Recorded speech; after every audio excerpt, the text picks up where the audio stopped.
Hello everyone, how's your day? I hope you are in a good condition.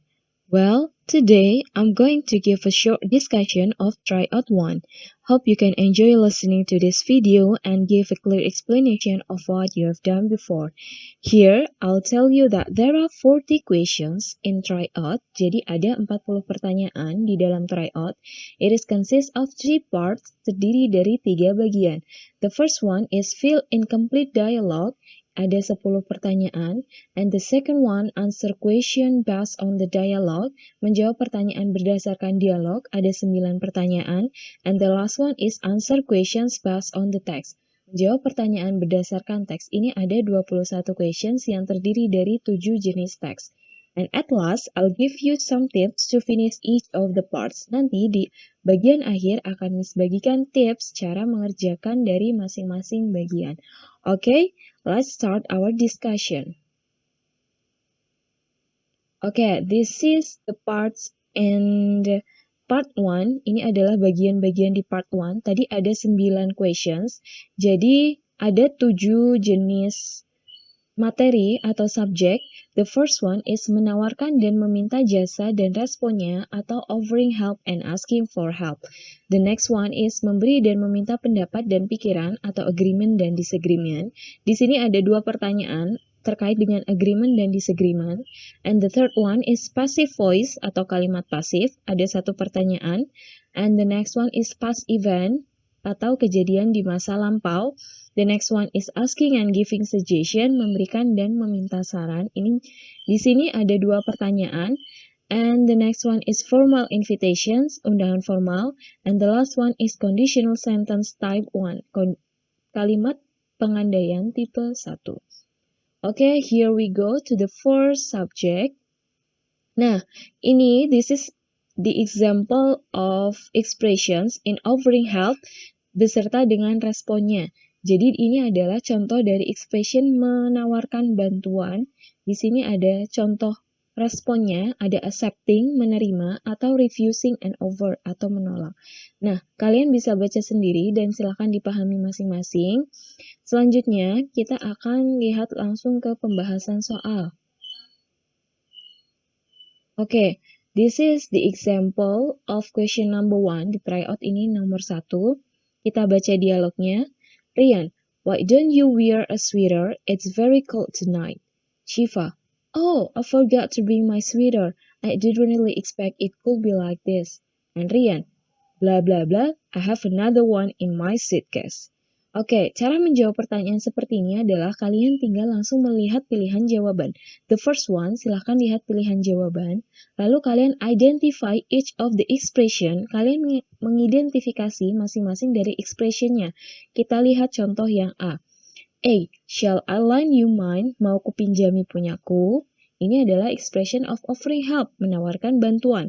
The next one, will you buy the new one? Maukah kamu membeli yang lain?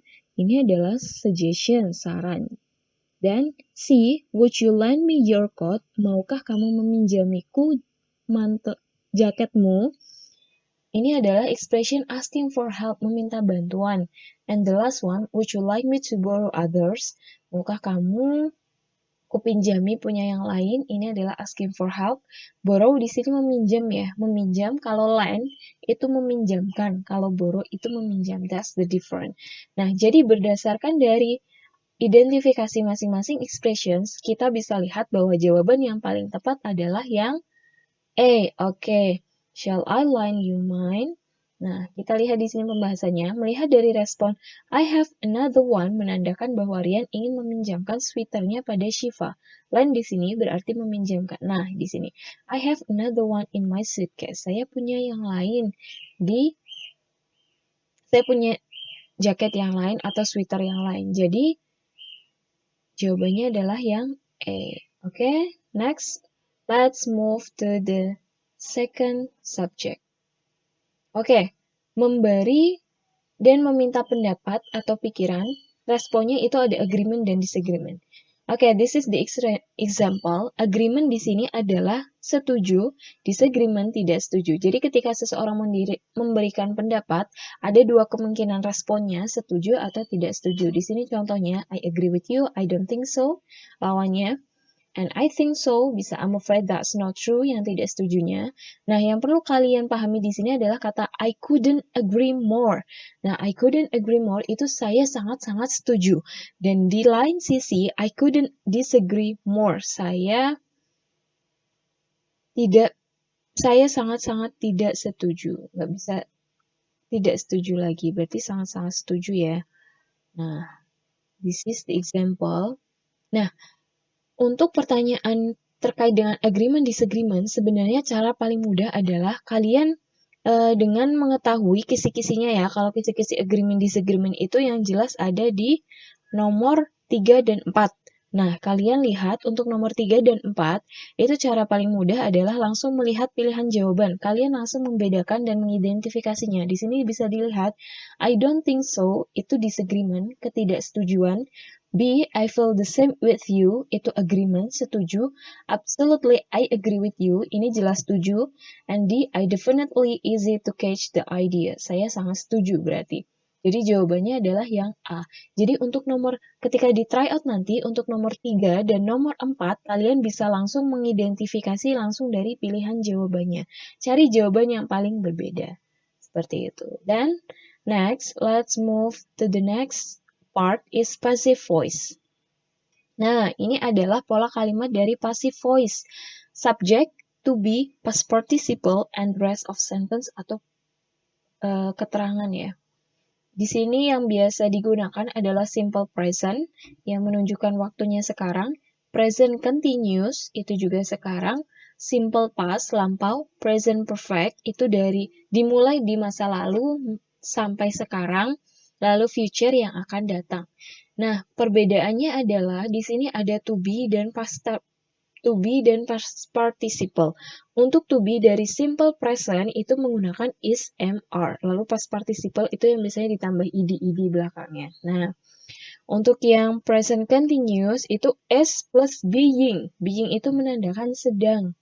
Nah, kalau untuk yang simple present itu biasanya kebiasaan. Jadi di sini contohnya the house is cleaned every day. Rumahnya dibersihkan setiap hari. Nah, jadi untuk simple present ini lebih menunjukkan pada kebiasaan atau daily activities. Untuk yang present continuous lebih menunjukkan pada sedang. Misalkan the house is being cleaned at the moment. Jadi rumahnya sedang dibersihkan saat itu juga. Nah, untuk simple past, ini menunjukkan waktu lampau, to be-nya menggunakan was atau were beserta past participle. The house was cleaned yesterday. Nah, untuk past tense itu ada waktu definite, waktu pasti. Contohnya yesterday, 2 days ago, 2 weeks ago, last month, last week. Nah, jadi ada penunjuk waktu yang pastinya. Ini adalah untuk past tense. And then present perfect itu dimulainya di masa lalu, sampai sekarang masih berlangsung. Contohnya gini, the house has been cleaned since you left. Rumahnya masih sedang dibersihkan sejak kamu pergi. Jadi dari tadi kamu pergi sampai sekarang kamu balik lagi, rumahnya masih dibersihkan. Nah, contohnya seperti itu. And the last one is future, itu yang akan datang. The house will be cleaned next week. Rumahnya akan dibersihkan minggu depan. Oke, here the example. Nah, untuk melihat soal seperti ini, kalian harus bisa langsung membaca ya sebenarnya ya. Sebenarnya membaca pilihannya. It has been repaired. Berarti sedang diperbaiki dari dulu sampai sekarang. Berarti masih diperbaiki ya. And it is being repaired. Itu sedang dalam waktu sekarang. And see, it will be repaired. Akan diperbaiki di it was repaired. Nah, kita lihat contoh dialognya, kita masukkan lagi sesuai dengan konteksnya ya. Excuse me, is my car ready? Apakah mobil saya sudah siap? I'm sorry sir, bla bla bla. It will be ready this afternoon. Akan selesai pada siang ini. Oh, I see. I'll come back tomorrow. Nah, jadi kemungkinan jawabannya adalah yang B, sedang diperbaiki. Jadi masih sedang diperbaiki dan akan ready sampai this afternoon. Seperti itu. Dan kita pindah ke bagian selanjutnya, past event. Ini waktu lampau ya. Biasanya kalau untuk past tense, masih diingat-ingat, itu menggunakan to be, was, were. Atau bisa juga verb 2. Contohnya di sini, we saw a good film last week. Kita melihat film bagus minggu lalu. and I was in Japan last year. Nah, di sini yang menunjukkan past tense itu ada waktu pastinya. Nah, kita lihat contoh kalimatnya. Oke. Kita langsung lihat dialognya ya. Woman, what took you so long? You missed some great performance this event. Man, well, I'm sorry, but I get difficulties in finding the park area for my car. So, blah blah blah outside the building. Nah, so blah blah blah outside the building. Nah, kalian harus ingat-ingat soal untuk past tense itu di kisi-kisi ada di nomor berapa. Jadi kalian bisa langsung lihat pilihan jawaban sebenarnya. Yang A, I had to drive the car. Kata kerjanya di sini had, ini past tense. Betul. Yang B, I will look for. Will look for ini future yang akan datang. Berarti kan bukan ya, karena di kisi-kisi itu adalah seharusnya past tense. Nah, yang C, I'm talking to you. Saya sedang berbicara. Nah, di sini adalah continuous, jadi tidak benar. Tidak tepat maksudnya. Yang D, I left the vehicle. Oke, live di sini adalah memang bentuk past dari kata live. Nah, tetapi berarti yang menggunakan kata past tense, kalimat past tense itu yang A dan D ya. Kita lihat contohnya di sini. Well, I'm sorry, but I get difficulties in finding park area for my car.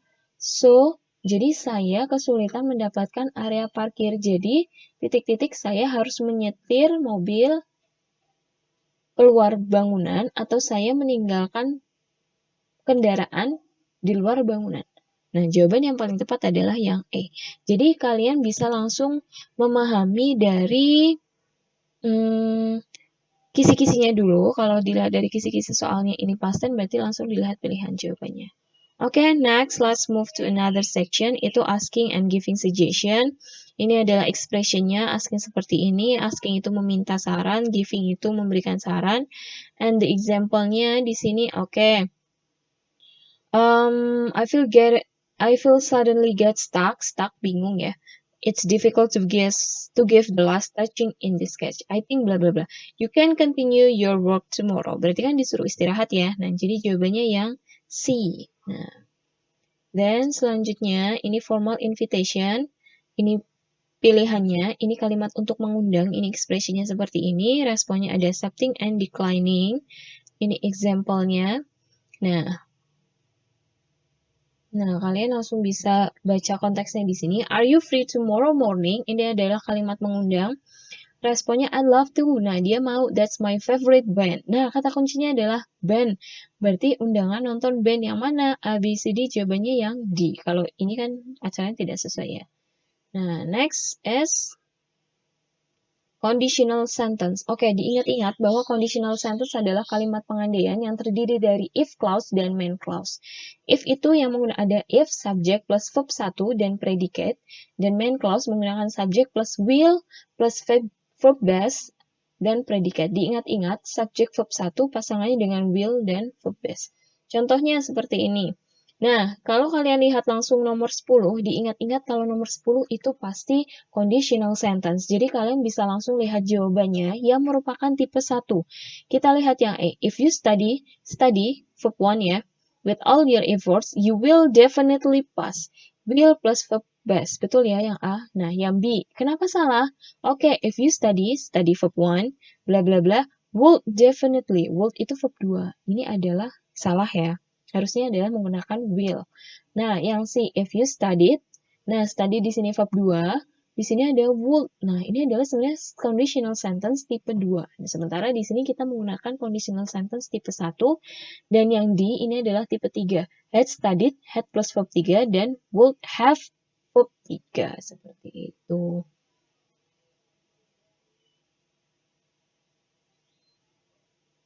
Okay, everyone, that's all for today's discussions, and see you on the next discussion for the part 2, part 3, and the tips.